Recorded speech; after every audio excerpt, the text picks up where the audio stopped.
Good morning students. आज हम class 9th में सिविक्स के अंतर्गत चैप्टर नंबर 3 संविधान निर्माण के संदर्भ में चर्चा करेंगे।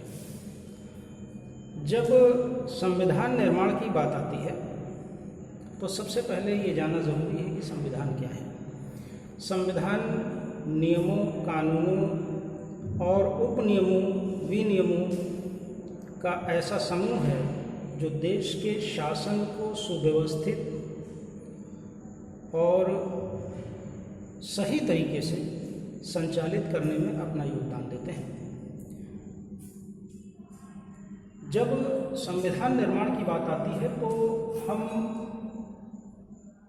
मूलतः भारत के संविधान की बात करते हैं, लेकिन भारत का संविधान कोई मौलिक संविधान नहीं है और भारत के संविधान में दुनिया की अनेक संविधानों से कुछ न कुछ ग्रहण किया गया है। तो इसी संदर्भ में हम बात करते हैं दक्षिण अफ्रीका के संविधान। दक्षिण अफ्रीका का संविधान कब बना, कैसे बना और इसकी जो विशेषताएं थीं वो क्या थीं। दक्षिण अफ्रीका में भारत की ही तरह अंग्रेज़ों का शासन था और मूलतः अंग्रेज़ों ने वहाँ पर भी रंगभेद की नीति को अपनाया था। जैसे भारत में महात्मा गांधी ने रंगभेद की नीति का विरोध किया, वैसे ही दक्षिण अफ्रीका के गांधी कहे जाने वाले नेल्सन मंडेला ने अंग्रेज़ों की रंगभेद की नीति का विरोध किया था। दक्षिण अफ्रीका में अंग्रेज़ों की रंगभेद नीति का विरोध करने के कारण 1964 में नेल्सन मंडेला को आजीवन कारावास का दंड दे दिया गया और 28 वर्षों के कारावास के बाद 26 अप्रैल 1994 को नेल्सन मंडेला कारावास की कैद से रिहा हुए और दक्षिण अफ्रीका में एक ऐसे संविधान के संदर्भ में चर्चा परिचर्चा शुरू हुई जो कि समानता के सिद्धांत का समर्थन करता था और रंगभेद की नीति का विरोध करता था। अब बात करते हैं भारत के संविधान। तो भारत के संविधान की जो पृष्ठभूमि है,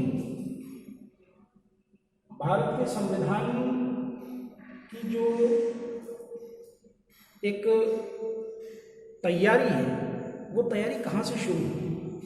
भारत के संविधान की पृष्ठभूमि शुरू होती है 1928 में, जब पंडित मोतीलाल नेहरू ने इलाहाबाद में सबसे पहले स्वतंत्र भारत के लिए या भारतीयों के लिए अपने एक संविधान की बात कही।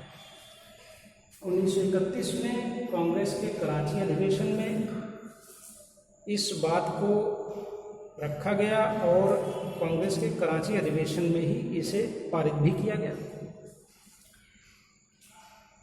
जुलाई 1946 में कैबिनेट मिशन योजना के अंतर्गत भारतीय संविधान सभा के लिए वर्गीय निर्वाचन के आधार पर चुनाव हुए और 9 दिसंबर 1946 को संविधान सभा की पहली बैठक हुई, जिसकी अस्थायी अध्यक्षता डॉक्टर सच्चिदानंद सिन्हा ने की थी। 11 दिसंबर 1946 को डॉक्टर राजेंद्र प्रसाद को स्थायी अध्यक्ष चुना गया और संविधान में जो संविधान सभा के सदस्य थे उनकी संख्या 389 रखी गई थी।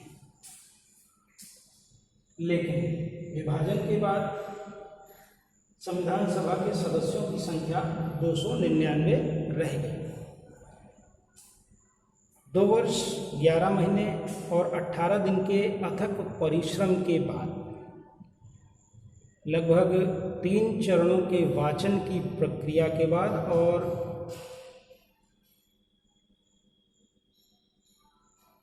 26 नवंबर 1949 को हमारा संविधान बनकर तैयार हुआ और इसी दिन कुछ प्रावधान लागू कर दिए गए शेष संविधान को 26 जनवरी 1950 को लागू किया गया।